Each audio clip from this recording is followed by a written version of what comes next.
Good afternoon, and thank you for joining us today. We're excited to have you with us for an engaging webinar that will help you diversify your thinking and grow your ability to foster meaningful connections between communities. Before we introduce today's speakers, we wanted to share a few words from our sponsors, the Wisconsin School of Business, Center for Professional and Executive Development, and the Graduate School of Banking. Next slide. Oh, one before. There we go. The Wisconsin School of Business, Center for Professional and Executive Development offers online and in-person programs and certificates that will give you the modern, relevant skills needed to advance your career. All of our programs offer interactive learning sessions facilitated by instructors with practical business experience. CPED also partners with organizations to provide customized professional development programs, coaching, and consulting. For more information on the Center for Professional and Executive Development, please visit our website at uwcped.org.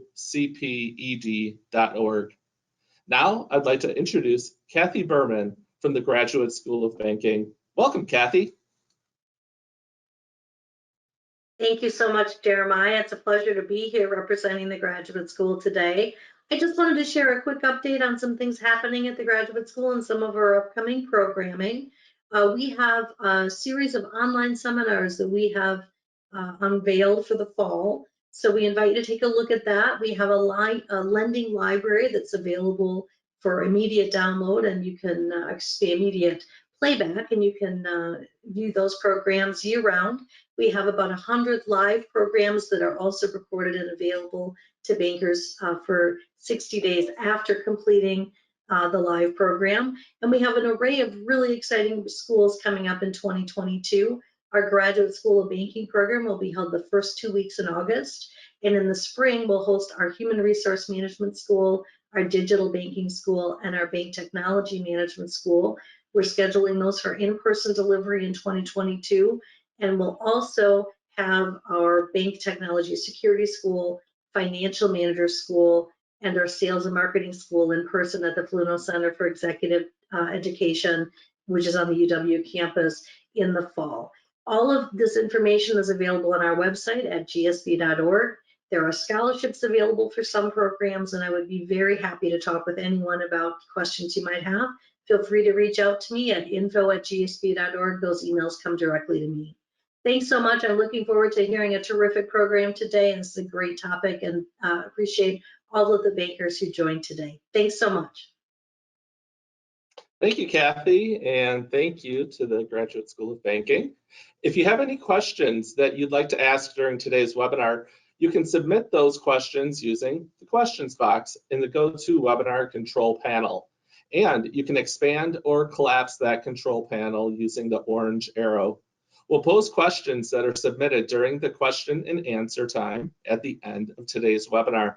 I also want to mention that today's webinar is being recorded, and a link to the recording and a copy of the presentation will be made available within the next few days.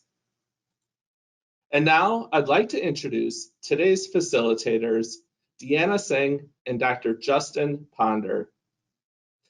Deanna Singh is the founder and chief change agent of Flying Elephant, an umbrella organization for 4 social enterprises with a mission to shift power to marginalized communities. Deanna is an accomplished author, educator, business leader, and social justice champion who speaks to over 60,000 people annually.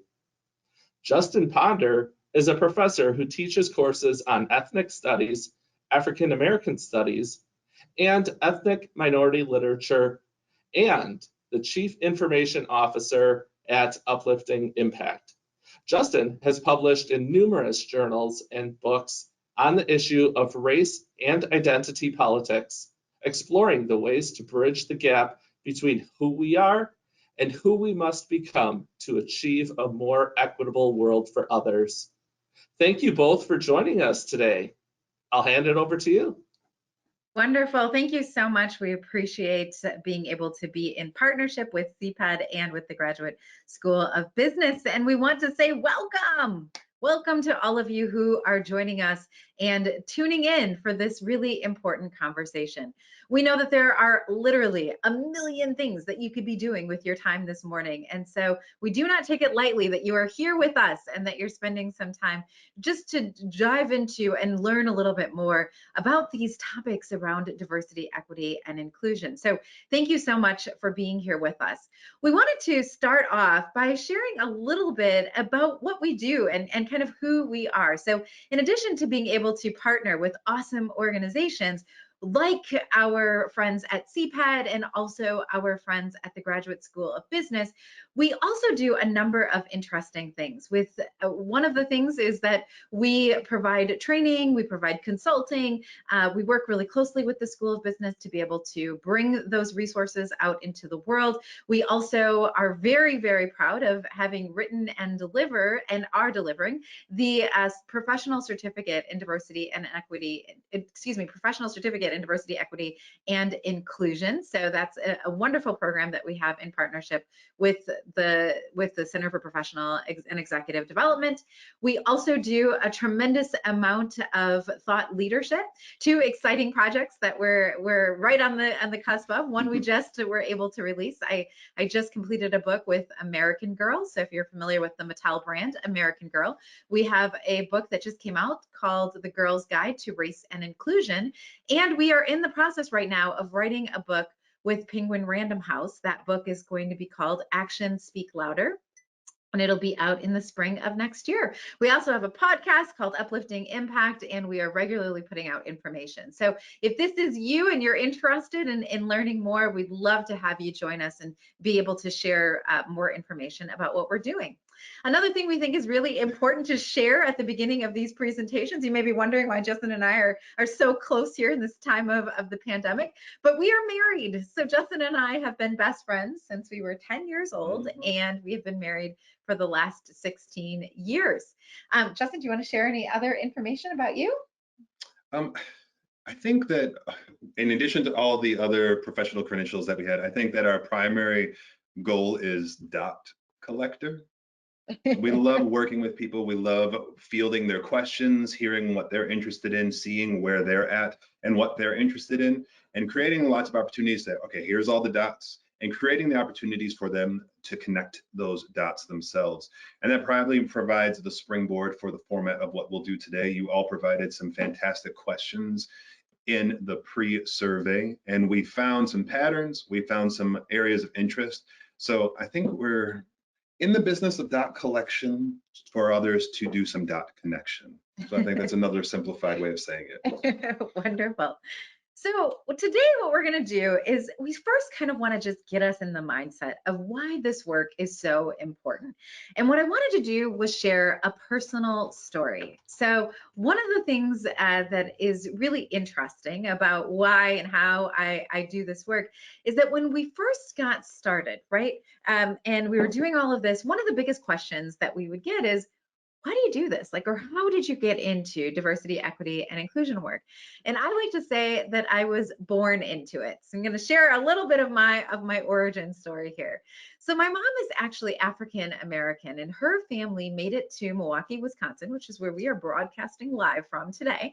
But her family made it to Milwaukee because my grandfather got work on the railroad. So her family is originally from a very, very small community called McGee, and it's in Mississippi. So a little city in Mississippi. My grandfather got this work on the railroad, and him and his family, by the time they got to Milwaukee, there was 9 children. But when they got to Milwaukee, they started to live on the north side of Milwaukee in the housing projects. My father actually comes from Punjab, India, and he was the first in the entire village, so not in the family, but in the village, to come to Milwaukee. And they met at the most romantic place in the world. So brace yourselves. I know it's Tuesday morning, it's pretty early, but they met at a gas station. You got it, right? My mom was working in a factory, And she would stop on the way to the gas station to get coffee and, kind of fill up her tank and everything. And my dad was working and living in the gas station. Now, what's really interesting about their story is that they didn't speak the same language. They didn't have the same religion. They definitely didn't come from the same, upbringing or background or culture. They didn't eat the same food, none of those things. And even despite, right, all of the things that made them different on paper, my parents decided to get married after knowing each other for just 3 months. And just this past August, they celebrated 42 years of marriage. So Opposites attract. and I always like to say the reason why I was born into this work is because I literally got to watch my parents build this bridge. Remember, they didn't speak the same language, no food, culture, religion, all of those things. And as their eldest child, I got an opportunity to see what it looked like to build that bridge. And I like to tell people I got to run on that bridge and jump on the bridge and test it for its sturdiness. So this work of inclusion has been a really important component of how I grew up and the things that I learned. And what's so exciting right now is that we get to bring all those things that I learned as a child into the professional space. But I wanted to share another kind of part of this story that I don't often share, and it's really particular to the banking industry. You see, when my parents met and they decided to get married, one of the things that they talk about a lot is that they shared a common goal. So my mom had grown up in the housing projects. My dad had grown up in this, small village in Punjab, India. And one of their big shared goals was that they wanted a home, right? They wanted to be able to purchase a home. And so they were saving up and they were doing all the things. And my dad and my mom were walking around and they were trying to find a place where they could get a loan. Now, at the time, you imagine this, right? Here's these two people coming from these two different spaces. It's in the 70s, and they're trying to find a place where they can get a loan, and they're coming up short, right? They go to about 30 different institutions, and nobody is interested in supporting them. At one point, my parents were so enterprising that they came up with this little side hustle. They had inherited a old freezer, just to give you a sense of like who these people are and how amazing they are. But they inherited a freezer, and they came up with this brilliant idea that they were going to start selling ice. And so they started selling ice, right? They would make these packets at night, and then they would go, and my dad would have them at the gas station. They'd sell this ice at the gas station, for 50 cents or $1, whatever it was.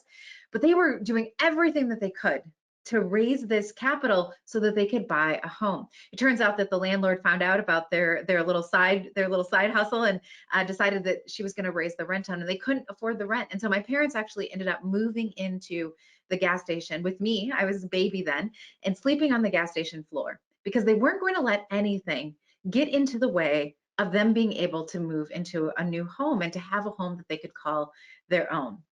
And through a lot of perseverance and a lot of other stories like this ice story, and and also being able to find alternative routes, mostly through other family members, they were able to piece together enough money to buy their first home. Now, I share this story because, again, it's one of the origin stories of our family, but it also, I think, really illustrates the opportunity that was missed. Because over the years, right, not only did they buy that home, but my parents have actually been able to create an entire enterprise. At this point, they own over 100 properties all over the United States and some even in India.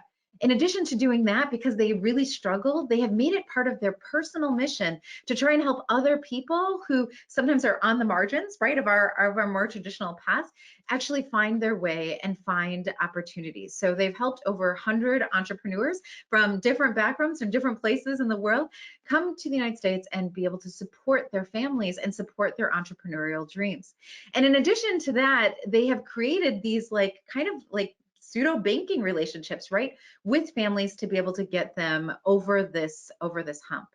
Now, I think it's just important because when we think about this story, and if we recreated this story in this moment right now, we have an opportunity in front of us, right? We have an opportunity to create more inclusive spaces so that this story doesn't have to be the story of somebody else, that we can actually create more opportunities for people in our traditional pathways, the ones that all of you represent, to be able to create the kinds of communities that we really want to have. Now, my father, again, and my mom, they worked really hard to do all of this stuff. And believe it or not, in addition to all of the support that they've been able to do through the years with other entrepreneurs and other families, And with our own family, they're actually in the position right now where they're in the very early stages of exploration around starting their own bank.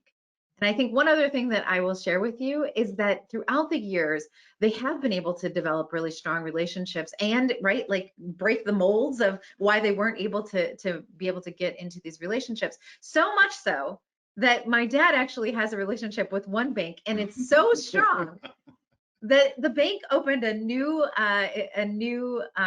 location, and my dad had me and my children at the bank before the bank opened on the first day that it was opening this new location, because he wanted so badly for my children to open the first accounts at this newly minted bank. So not only, have we seen this, and we've seen the challenges of what can happen when there isn't inclusive spaces, but we've also been able to demonstrate when there are inclusive spaces, how much we can grow and how much loyalty we can have to those institutions. So today we're here to talk about what it looks like to create those new pathways of opportunity.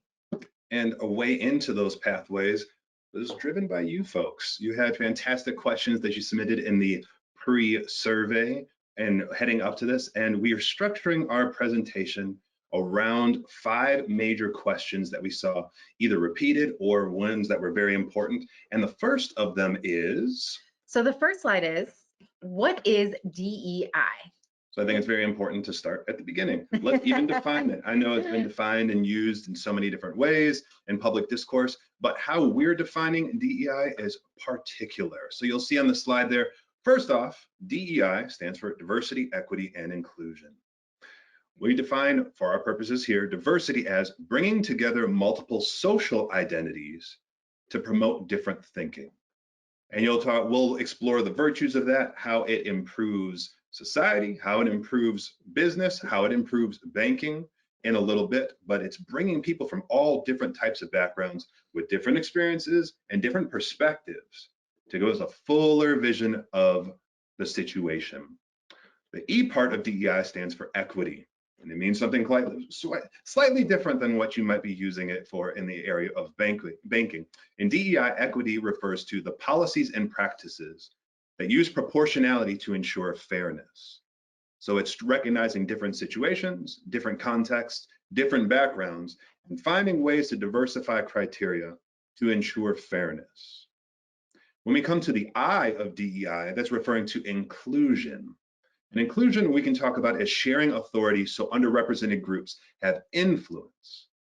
Lots of organizations emphasize diversity. Why? Because it's easy to quantify it.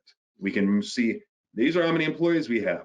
These are the percentage from different social backgrounds. But inclusion tends to be kind of the gold standard of DEI, because you can have a diverse organization with people from underrepresented groups who have no say, who have no input, who are put off to the side, ignored.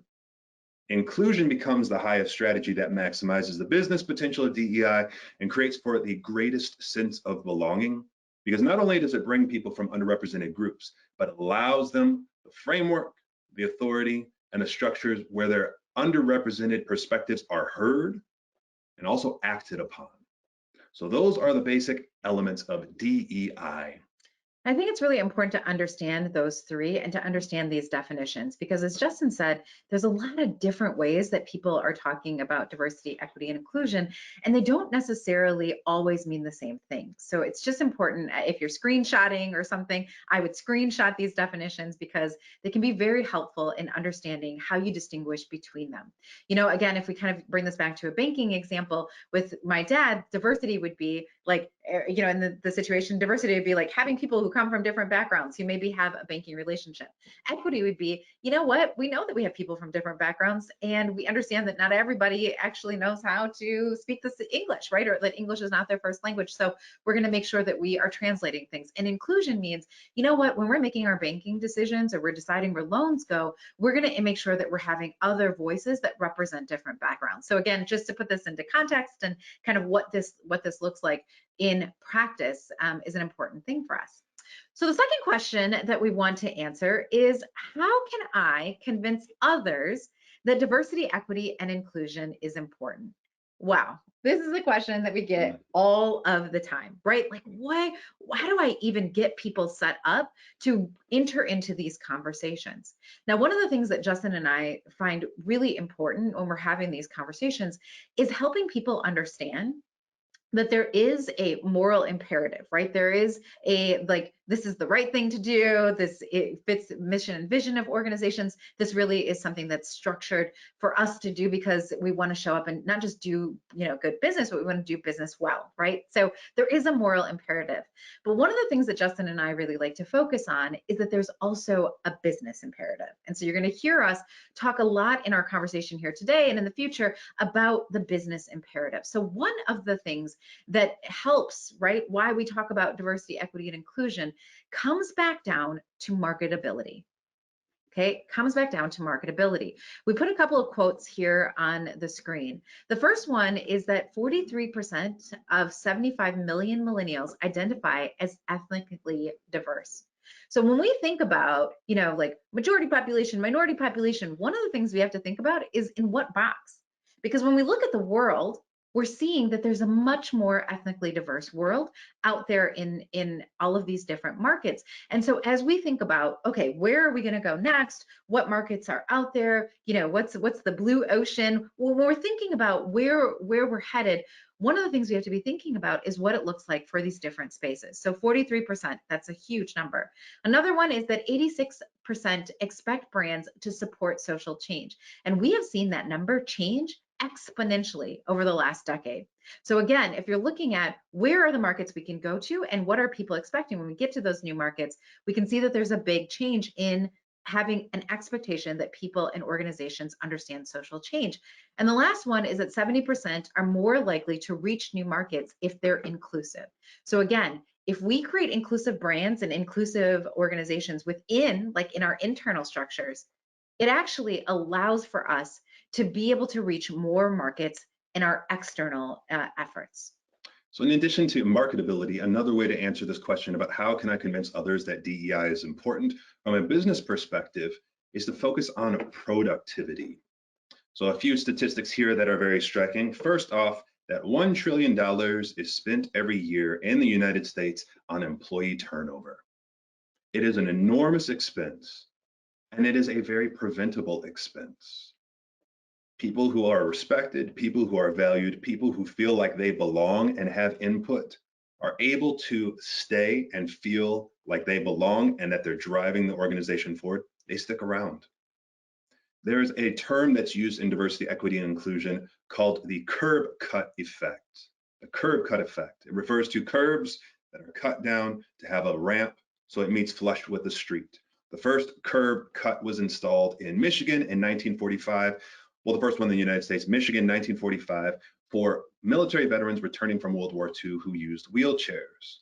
So it is an act of diversity, equity, and inclusion focusing on a very particular social group that is marginalized and disadvantaged by traditional sidewalk structures. But this curb cut benefits everyone. It benefits people who are pushing strollers. It benefits people who are temporarily just had a broken leg and they're walking around using crutches, people who have joint pain. It benefits everyone. So we can see if you make moves to be inclusive and help retain even the most marginalized demographics, it's going to benefit everyone and increase morale and retention for everyone. Another statistic that we have up here is organizations that are inclusive. People who work for them are 5.4 times more likely to stay at that organization. And the other statistic we have here is for every retained employee who stays at an organization, for an organization that creates a sense of belonging and a sense of inclusion where I'm able to show up as my whole self and feel like I belong, that's 6 to 9 months of full productivity for every retained employee. That's time that I don't have to work double to make up for the person who just left. It's also time that I don't have to work maybe 1.5 times to make up for training the person who just came in to fill in for the person who just left. Also, what we notice is lots of times organizations who lose one person from an underrepresented group set up a revolving door. They tend to say, I don't know why so-and-so left. It must be just them. And they don't change anything about their organization. And then they find a replacement. That person stays for a few months and they leave. And every single time there's 6 to 9 months of lost productivity as they replace one person after another. So inclusive organizations sidestep all those problems, they sidestep those enormous costs, and it contributes to greater productivity.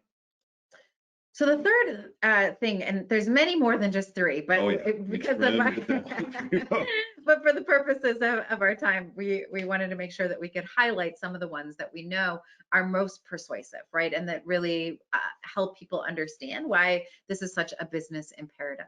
So the third one is that it comes back to profitability, right? So it really hits our bottom line. There's a couple of great research that's been done on what this looks like and how it has some impact. But here's a couple of statistics that really rose to the top.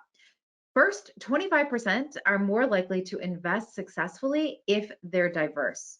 So again, in our research and what we've been able to see is that if an organization has diversity within it, they make better decisions, right? They're able to come up and to look at different opportunities, at different things that are showing up in the marketplace, and they're able to figure out where they should go and where they should be making investments. So again, we kind of gave the example earlier that if we are thinking about even something like our lending, right? And we're thinking about who gets loans and how does that work and what that process is. When organizations have some diversity in the thought of how those decisions are made, they're able to be more successful. Another really important statistic here is that 1.5 trillion could be gained just from African American markets. Now, again, this is something when you're thinking about where are new markets, where are we going to go? How are we going to grow? What does that look like? What is our plan for the next 1, 3, 5 years, right? Everybody's always doing some kind of strategic plan. Well, when you know things like 1.5 trillion could be gained from African American markets, and that's just one example, you could see this across a number of different identities. We could have put up 20 other different statistics, but this is one, just one example of them, of what new markets actually look like. And the last one is that 13 trillion more if there was fair lending to Black entrepreneurs. Again, we see this in other social identities. So we see this when we talk about women. We see this when we talk about Latinx community. We see this in a lot of other spaces. But just think about how much opportunity is being left on the table because of the practices that we have right now that are exclusionary. Right? There is a huge benefit, and it's one that hits the bottom line around profitability, the more inclusive we can be. So to answer that question about how can I convince others, if you're coming from a business standpoint, people who maybe aren't necessarily sold, they're not in that space where they think there's a moral imperative or even ethical responsibility, people often forget about the business case, about statistics like these, that regardless of how one might personally feel about the social element of these issues, it makes business sense. So a third question that we got that was one of the most popular ones on the pre-survey was, how can I implement these things? So here's a few tips. We'll give you just 3 to start off with, and they're things that can be done kind of at any organization, and they are very clearly things that help start off organizations to being more inclusive. Part of our goal today was to make sure that when you got off this, you had a whole list of notes, right, of things that were tangible takeaways and tangible tips. This is, again, another place as you're thinking about what does our strategy look like, or how do we even get started? How do we, walk into this space? The tips that we're going to give you right now are ones that anybody could implement at any organization, and we're going to talk through what they look like. And the first thing we'll talk about is recruitment. When people often, I think there was a few people on the survey said, well, how do I go about diversifying my pool when people don't apply here, or we don't have people in our area? One way may be to focus on your recruitment strategy. The organizations that diversify are the ones who are active about it. They don't simply say, wait around and why aren't people applying here? They go out and they recruit.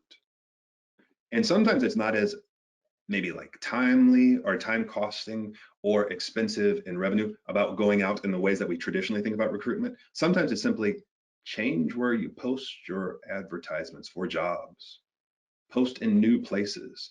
If you post to traditional platforms, you're going to most likely get traditional candidates. Study after study has shown if you post in the place where everybody goes, you're going to get the same things that you've always got. However, if you go to different organizations, if you go to those that are particularly for people from underrepresented groups, the likelihood that you will receive responses, favorable ones, qualified ones, the ones that you're looking for, drastically increase. So it's what you're already doing, but just simply copying and pasting and going somewhere else.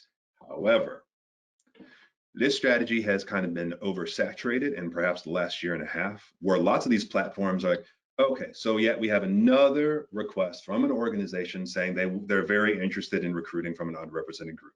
Like I've heard from everybody in the last year. Prove to me you're not a poacher. Prove to me that you're actually going to hire people from my community and treat them well.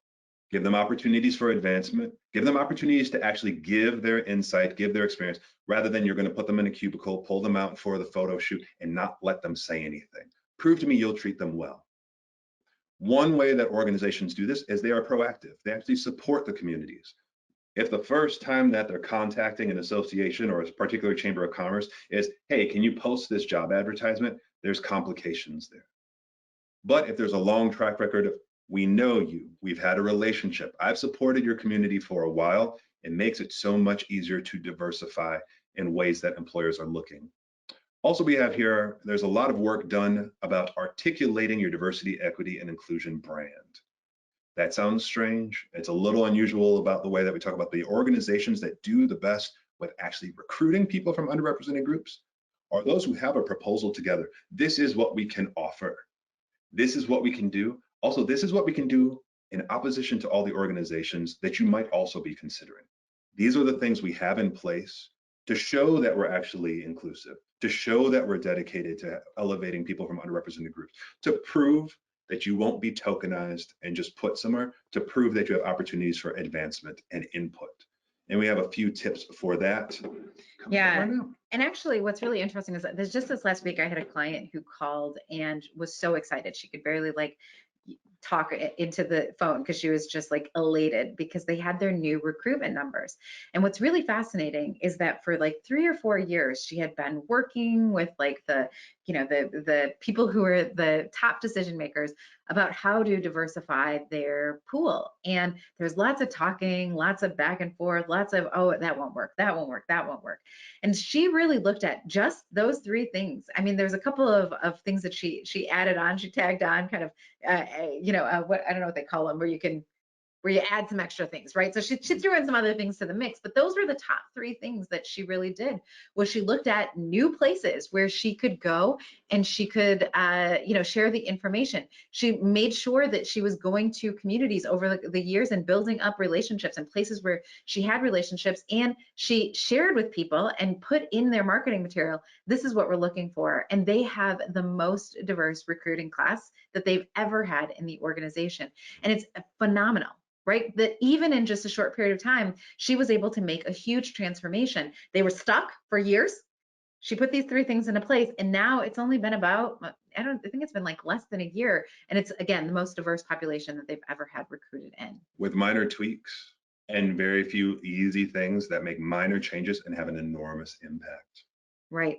So another strategy that we like to share with organizations is having ERGs. Some people call them BRGs, some call them affinity groups, but essentially what ERG stands for is an employee resource group. And the way that employee resource groups are put together is it's done by affinity. So you'll have organizations that have like the African American affinity group, or the LGBTQ plus affinity group, or the veterans affinity group. And so the idea is to create within your organization some safe spaces for people who are coming from marginalized communities. And again, a couple of things here to note. 70% of organizations use some form of ERGs to build a workforce that really reflects their customer base. So making sure that you're connecting not just what's happening internally within our population, but also externally. And it's also important to note that not just building a workforce that reflects their customer base currently. Yes. It's to reflect the workforce that the customer base they project to have. Because that's another thing about the diversity, equity, and inclusion, especially the recruitment game, is that it is competitive. You are not just competing against a person like, hey, I'm reaching out to you. I'm competing against the couch, the job you would not have. As if you're the only show in town, Lots of times when we talk to organizations and they say, we don't have people from underrepresented groups apply. And we're shocked. We're like, lots of times they're not applying because they're getting hired before they apply anywhere, because they're being recruited.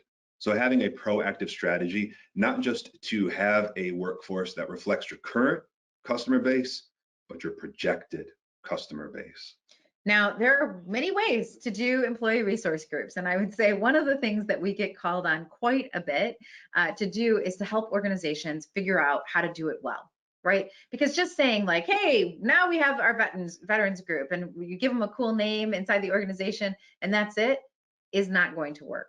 You have to make sure that there's a couple of key components that are part of your employee resource groups. One, you have to make sure they have resources. I cannot tell you how frustrating. It's almost better not to have an employee resource group than it is to have an employee resource group that has no money, time, or credit, right?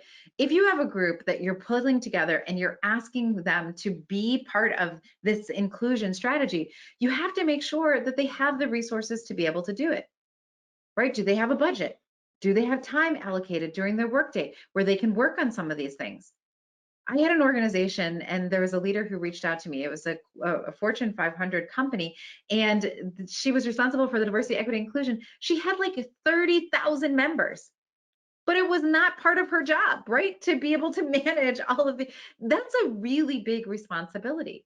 So how within these organizations and as we're implementing them, do we make sure that we're resourcing them appropriately? Right? We wouldn't say to our sales department, hey, we expect you to have this much of a revenue bump and give them no resources. It wouldn't make sense. And the same thing exists in this space. The second thing is to make sure that there's some kind of executive participation. So again, sometimes ERGs come up through the grassroots. Sometimes it's something that the executive team puts together. Sometimes it comes from, people managers sort of in the middle. So there's lots of different ways that these come into existence, but it's important that as they come into existence, there is some representation from the executive level. And why is that? Because the most effective employee resource groups are the ones that are part of the larger strategy. So if your diversity, equity, and inclusion is over there in a closet all by itself and nobody really talks to it until it comes time for reporting and it just sits over there, not going to be effective. However, if it's part of the business strategy, then you're going to see some real growth. The last thing is to explore interorganizational opportunities, because one of the biggest pushbacks that we get is like, we can't have an ERG, we're not big enough. Yeah. And that was actually something that was put on the pre-survey. Lots of questions about how do I start this if I'm in a small community that doesn't have the diversity that we're looking to have. This might be your answer. Yeah, and what it is it sounds really formal. Explore interorganizational opportunities, but what we mean is look outside of your organization, because there are wonderful chambers of commerce or other affinity groups that are based in community. There's national organizations, international organizations, or maybe other branches in your bank. Like if your particular branch doesn't have it, maybe exploring a larger network of them all coming together and working together. Absolutely. And that's one of our favorite things to do, is to work across those different networks. So looking for, just because you might not have this size in your bank or even in your institution or organization as a whole, doesn't mean that you can't still reap some of the benefits. You just have to be a little bit more creative about how you find them. All right. A third way to begin implementing DEI is mentorships. Statistically, and study after study have shown, this is perhaps the most important thing when it comes to creating sustainable inclusion that shows advancement. This is especially relevant to many of you folks because you have the NASDAQ requirements for board diversity, and people immediately say, how do I diversify my board when I don't know how to do it? How do I find this? Being proactive way in advance. If you look at the NASDAQ board diversity requirements, they've been deferred for quite a few years. Even though there's been quite a few resolutions passed, quite a few plans and proposals put forward, they're kind of like, okay, we'll give you a few years to figure it out. We'll give you a while to see what this looks like. And even the current proposals and the current structures are pretty loose. They leave the fail-safe. If you do not achieve this level of diversity now, you have to show that you're making moves towards it. And one of the most impactful and fundamental ways to achieve that is to develop a mentorship program. If you feel that you do not have people who in your organization from diverse backgrounds, from underrepresented groups, who can advance to the board level because of all the legal requirements, start proactively setting them up for it now. with things like mentorships, because statistics show that mentees and proteges are 5 times more likely to be promoted. Those who are prepared, those who have outside kind of informal education opportunities are 5 times more likely to move forward. So how do you do this? You provide support, even if it's just the structure. If you set up opportunities and just wait for organic mentorships to happen, you will get the mentorships that you've always seen. Cisgender, heterosexual, white men mentoring cisgender, heterosexual, able-bodied white men. If you're looking for inter-identity memberships and mentorships, you have to kind of create a structure. We recommend the cohort model, where there's a big pool of mentors, voluntary, and a big voluntary pools of proteges who are working together, not necessarily paired up yet, until it becomes clear over time, more organic pairings that make sense. And for yourself, become a mentor, especially seek out opportunities and training for mentoring people from a social group other than your own. If we do not see advancements, it's because the mentorships and the sponsorships stick within the same social identity. So make steps, develop the training for intercultural and inter-identity mentorships, and at the same time, become a mentee. Do not just assume you are the gatekeeper of all wisdom, that you are the font of knowledge, and people come to you and it's a one-way street. To interact and understand and become a better mentor, become a protege of someone from a social identity group other than your own. Create a semi-professional, semi-informal environment that's intimate and personal enough for people to tell you about your own shortcomings, your own biases, and to challenge your views in ways 2 consultants sitting on a 60-minute webinar never could, the way in which no professional presentation ever could. Develop those personal relationships. So another question that we saw quite a bit about on the pre-survey was, how can I sustain my diversity, equity, and inclusion efforts? I think one of the things that, we recognize that there was a big kind of uptick in people wanting to get involved in diversity, equity, and inclusion work over the last 18 months, but then feeling like, oh my gosh, we're burning out, or we don't know where to go, or we're not sure how to keep people interested or keep them, their passions around these topics really top of mind. Well, there's a couple of ways to do this. And one of the first ways is making sure that whatever you're doing in the diversity, equity, and inclusion space, you're connecting it back to your mission, your vision, and your values. Because again, we talked about this before, if this is something that exists outside of your strategy, outside of how you frame all the things that you do, then it's going to always be considered something that's an add-on. Right? And when times get tough, or when people are busy, or when it's always going to fall off the priority list. And we have to be honest about the way DEI is often perceived in public discourse. That's a political imposition that has nothing to do with the professional world. So perhaps more than any other business organizational initiative, it has to be organically from the ground up. So we tell everybody, start with your constitution. And what we mean by constitution is your core documents. Things like your mission, vision, and values. Start there, and any of your DEI efforts have to stem from there, rather than being something from a cookie cutter brought from the outside and imposed on the organization. The other thing is to make sure that you're getting from your stakeholders what their interest is. Again, when we coach people in this space and trying to help them, build their programs and build out their ERGs or build what their strategy is going to be, oftentimes it's from the perspective of the person or the people or the group of people who are trying to push the initiative forward. And what's missing is the interest of everybody else, right? And why everybody else would come into the fold and really want to help support these ideas. And I think that goes right into this third point, is that again, we see a lot of people trying to lead with just the moral case, not to say or to, that it's not as important. It is just as important, but sometimes that's not the thing that's going to help people move this topic or move these ideas into the main focus area. And one of the things you can do there is really coming back to the business case. And a lot of people put that in the survey results. What do I do if I know I have lots of either employees or coworkers or people in management positions who are resistant to this on a political level or a philosophical level? This is precisely getting to that, showing how this is part of our business case. If it's in our core mission, vision, and values to respect people, this is how our version of DEI would look like through the lens of respect. So showing how it meets people with what they're already interested in, rather than trying to convince them to be interested in something new. I think one of the most fascinating things that we've seen over the course of our practice is that as soon as people understand that this is in my own self-interest, that right, like everybody right now, what is the topic du jour? It is, how do we recruit people? How do we bring people into our fold, right? There is a major employee conversation happening right now. It doesn't matter what sector you're in, everybody is struggling to get people in the door and to keep them in the door and to make sure that their organizations can thrive. Understanding that and being able to show how creating a more inclusive environment meets that objective, in fact, it's probably the number one thing to meet that objective, is a really important strategy as you're thinking about how you sustain your efforts. And another way to sustain your efforts, in addition to making kind of the philosophical business case, showing how conceptually it's in one's self-interest, also it's valuable in the work. The organizations that make the most sustainable DEI initiatives are ones that find out how to make it in the self-interest of employees by showing we can do this in ways that are easy. Because what we're also seeing is many organizations are experiencing enormous burnout, whether it's through employee shortages, high turnover, complications because of the pandemic, all sorts of reasons people feel like they're at their wits' end.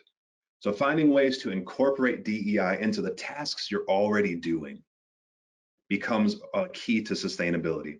So we have here, make additions manageable.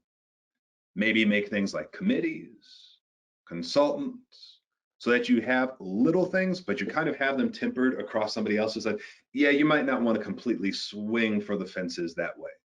Here's a way to make your more appropriate goals that are actually attainable and manageable. Also, we have here, modify your current duties. For example, you're already going to have to do hiring. You already have to do onboarding. You already have to be concerned about retention. So finding ways to tweak the tasks you're already doing before you get really excited about adding a whole bunch of new ones. So things like hiring, onboarding, retention, the way you conduct your meetings so that they're more inclusive, and the way that you conduct performance reviews or promotion procedures. So these are things that you're already doing, and finding ways to modify those tasks slightly. You will notice enormous gains in the area of inclusion. Also, a good way to sustain DEI efforts is to create accountability. The organizations who do this well, they publish their goals and reports to stakeholders. Nothing will make me run a marathon like telling everybody I'm going to. But also starting off small. Nothing is going to make me kind of slowly build up to those bigger things. And I'm going to walk around the block today. So no matter how big or small your goals turn out to be, creating accountability by telling others what you're doing and why you're doing it. Which brings us maybe to the next one about scaffolding DEI from the reporting that you already have to do. This is one of the most interesting ones to me because it shows a structural change. Sometimes we encounter people who suggest DEI is just a trend that's going to pass. Oh, but there are structural things that are happening behind the scenes that show that this is an enormous change. It is not just a political trend that has caught the imagination of social media for the last year. It's behind the scenes, you have changes to your Form 10Ks, your human capital reporting, your ESG reporting, your SEC forms, your NASDAQ's board diversity rules. These are things that are now policy. And organizations are struggling to figure out how to do this. So examine the reporting that you already have to do for your SEC compliance or what other reporting structures that you have to do. Think about how diversity, equity, inclusion is included in there. When it came to the Form 10Ks that folks published this past year, they found that 99% were trying to figure out, how do I do this? How do I show that it's part of my fiduciary responsibility to show, hey, I have a prospective person who wants to buy $10 million worth of shares, but they want to ensure that I'm doing something to make my employees feel like they belong, so that 10 million doesn't get lost in 2 weeks when everybody walks off the job because somebody said something that was messed up. It's a financial thing that organizations have to do to show, hey, it is part of our investment strategy. Hey, this can be part of your portfolio. Look at what we're doing to create stability. And when it came to these reports, just this past year in February, they compiled a whole bunch of them, and they found that 99% of people or organizations published DEI, or they published demographic information. These are how many employees we have. This is how it breaks down according to social identity. So 99% of organizations who filed these already see that these are an important issue. Out of that, 67% specified and reported DEI specific initiatives. These are the things that we're doing to create greater inclusion in order to increase retention, in order to increase marketability, which isn't just a political social issue. These are things to show, hey, we are a sound investment strategy and you should want to work with us. So think about the reporting that you already have to do and work backwards from there.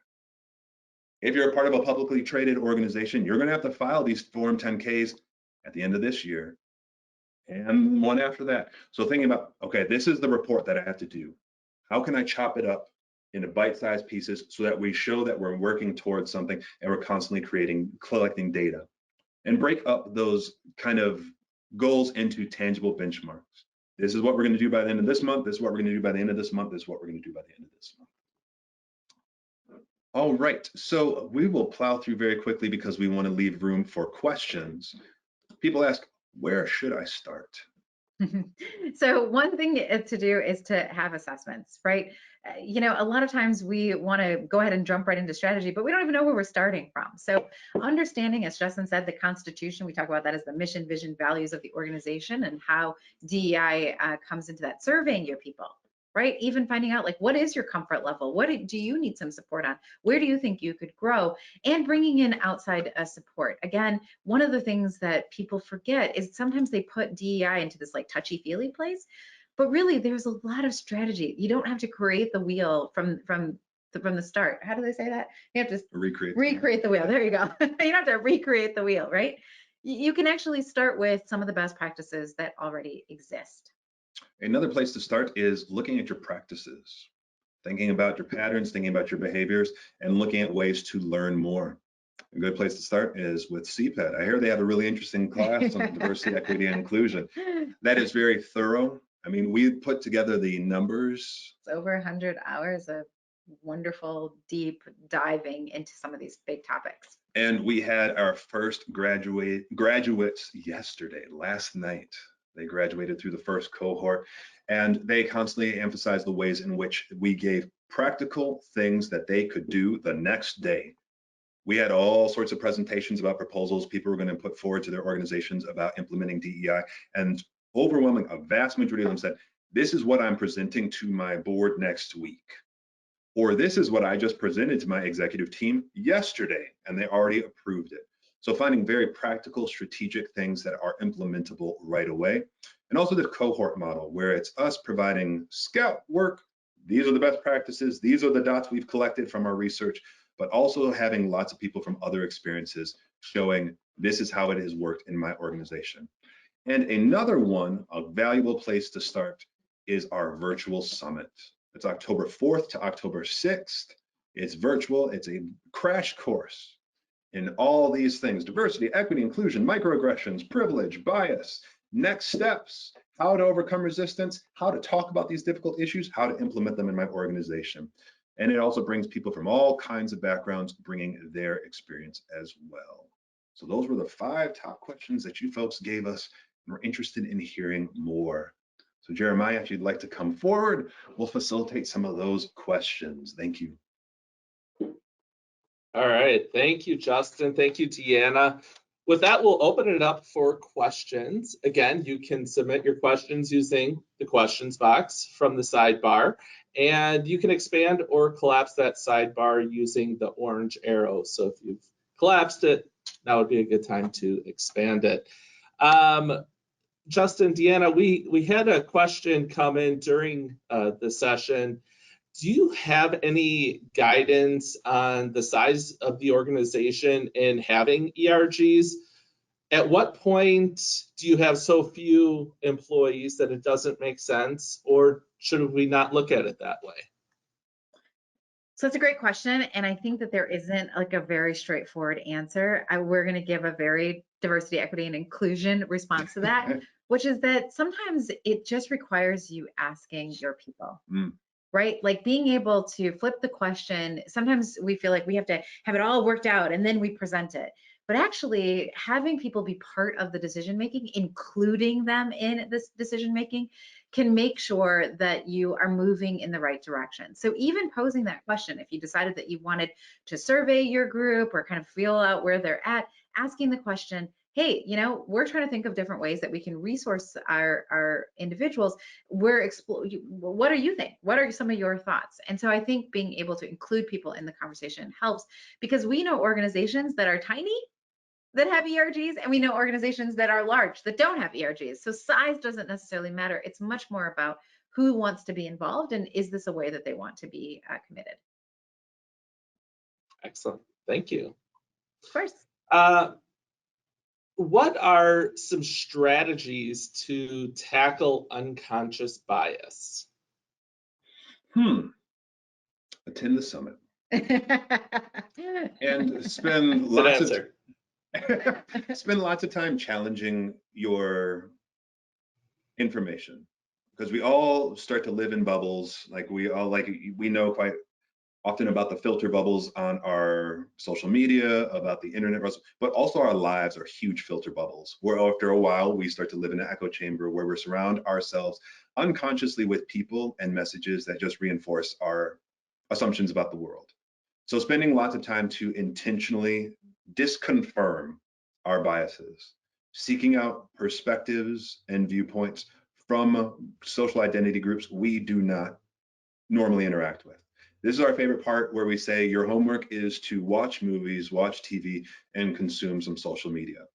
We're already doing it, but being intentional and proactive about the kinds that we're engaging with so we can learn about perspectives we otherwise never would encounter. Thank you. We've had a couple of questions come in regards to any recommendations regarding any local groups in Wisconsin for an inter-organizational ERG. And could competitors technically do this? Yeah, it's a great question. We try really hard not to advertise for groups, because there's just so many great ones. And so I'd be here for like an hour just listing off all of the amazing organizations. So instead of telling you which ones, I'll tell you how to find them. So one of the things to do is to just look at your local resources. Sometimes just even looking at the Chamber of Commerce is a great way to do it. Another way to do it is to look within your we've done a couple of talks for different statewide organizations, right, that actually support statewide entities and based on different sectors. So that's another thing to do, is just look at some of the places that you might already have memberships. So one is to look in your local communities and your local environments and calling the chambers and asking, what kind of affinity groups are out there and which ones exist. The other is looking even broader and thinking about where are the associations that you already are a part of, and are there employee resource groups or affinity groups or something of the like inside of those organizations. I cannot tell you how many times somebody has asked that question and we've said that and they've gone back and been like, we've been a member for 25 years of this organization, of such and this such association, yeah. of this conference that we didn't even know existed. Yeah. Right, and we didn't realize that there was a whole group of people who are focused on this affinity, and that we could actually, as part of our membership, so not even an additional cost, but as part of our membership, that our employees could participate. So some of it is just looking at what you already are doing. Thank you. We have time for about 2 more questions here. And one of the questions is, where is a good place to start for creating awareness and understanding at our financial institution, with the caveat that many community banking organizations or financial institutions may not have a lot of diversity in their communities? So I think I hear 2 parts of the question. Like, 1, how can I learn to challenge my thinking? And 2, how can I figure out how to branch out more? And I think it's the challenging our thinking, challenging the ways that we're already doing things. I think that's important to have, maybe spend some time with assessment, to spend some time maybe just creating together an informal group. Maybe it's the level of a task force.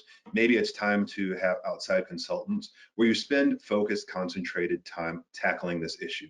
Given the example that Deanna just gave, most of the time when we work with organizations, it's holding a mirror back to them, be like, wait, but what about this thing? Like, oh my goodness, we completely forgot about that. We completely overlooked that. And if you're in a place that does not have the diversity that you're looking for, I think it's important for lots of these organizations to plan for the diversity that's going to come. The organizations that we're seeing succeed and thrive the most are the ones who are thinking about the market, thinking about the employee base that they're going to have 10 years from now, and recognizing it's a sliding scale. If I'm a person who grew up in a predominantly Black neighborhood, went to a predominantly Black university, and is thinking about going into banking, I might have some reservations about entering a predominantly white space. If I'm thinking about places to go and I'm getting callbacks for interviews and I go on a website and I look at the roster and I see nothing but faces that look like people other than me, that's going to be an impediment. That's going to be something that's going to intimidate me and maybe draw me away from somewhere else. Think about how that picture on that roster on your website will look 10 years from now if you do not take proactive, very creative, and very competitive steps. Because the competition is making those steps. So 10 years from now, all those rosters are going to look much more diverse. And it will be even harder for those who have not made those steps. It'll be even harder for them to recruit and hire. So it's going to take a little creativity. It's going to take a little muscle, but think about this as competitive, thinking about the markets, the employee groups that you're looking at 10 years from now. Thank you, Justin. Thank you, Deanna. I think that's a great place for us to kind of conclude our webinar today. Thank you, everybody, for joining us. And thank you again, Justin and Deanna, for taking the time to be with us today. As we mentioned earlier, you can develop and practice these concepts in a professional certificate in diversity, equity, and inclusion. The first program, as we mentioned, is a new cohort that's going to be starting, How to Be an Ally. It's our virtual summit launching October 4th. After a 3-day immersive allyship experience, you'll engage in 3 weekly live learning sessions to complete the first elective program in the certificate. Register with the code GSB Ally 21 to save 50% off the October session. Thank you all again, and thank you for joining us. Stay well. Thank you.